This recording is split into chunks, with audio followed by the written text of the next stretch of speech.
All right, let's get right into it. There is some huge news coming out of the White House that is sending absolute shockwaves through Washington and, you guessed it, Wall Street. This is setting the stage for a massive confirmation battle, one that could seriously redefine the future of the entire American economy.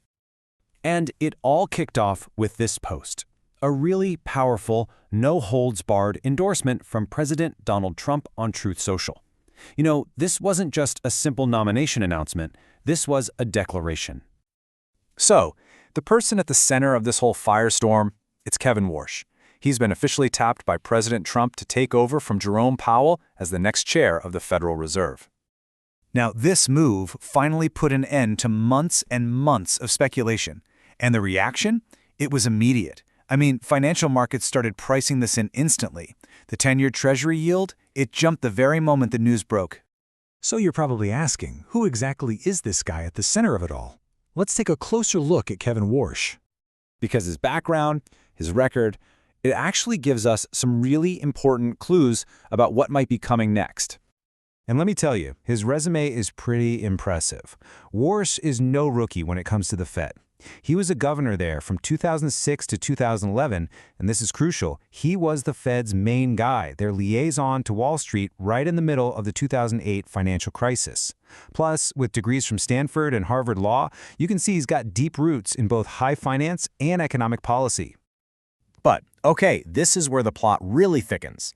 Analysts are already asking, wait a minute, has Warsh's policy views suddenly shifted to line up with what the president wants? You know, lower rates. The big question is, has he basically set aside his own, historically more hawkish or pro-higher rate views to land this incredibly powerful job? And of course, you have to understand that this nomination, it isn't happening in a vacuum. Not at all. It's really just the latest chapter in a long, drawn-out feud between the Trump administration and the Federal Reserve.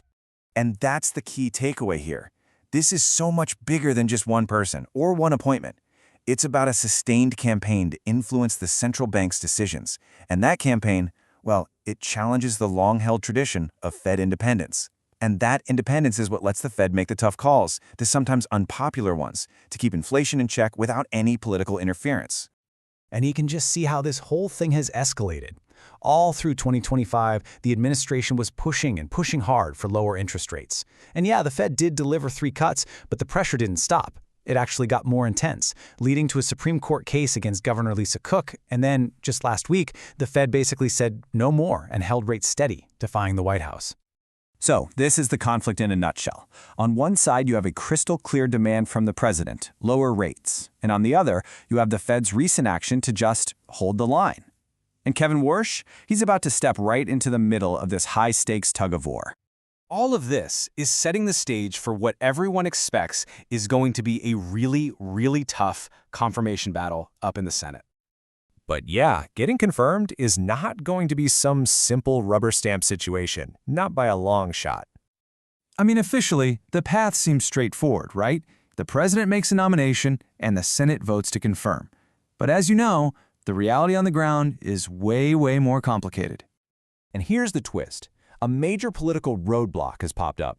There's a Department of Justice investigation into the current Fed chair, Jerome Powell, and it has senators on both sides of the aisle pretty angry.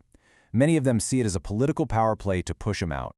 And listen to this, it's not just Democrats who are upset. Republican Senator Tom Tillis, who is a really key member of the Banking Committee, has gone on record and pledged to block any Fed nominee until this whole investigation is wrapped up.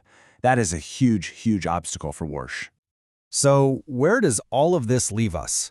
With all these moving parts, let's break down what could possibly happen next. It really boils down to 2 main scenarios playing out from here. Okay, so path number 1, Warsh gets confirmed. In that case, President Trump gets his pick, but those questions about the Fed's political independence are going to get a whole lot louder. Path number 2, Warsh gets blocked. If that happens, Powell's term as chair would end, but he could actually stay on the Fed board, which could create a real leadership vacuum and a ton of uncertainty for the markets. And all of this leaves us with the ultimate question, the one at the very heart of this entire battle. It's a question that is absolutely going to shape our economic future for years. When all the dust settles, will the next leader of the Federal Reserve be serving the long-term health of the economy or the short-term demands of the president?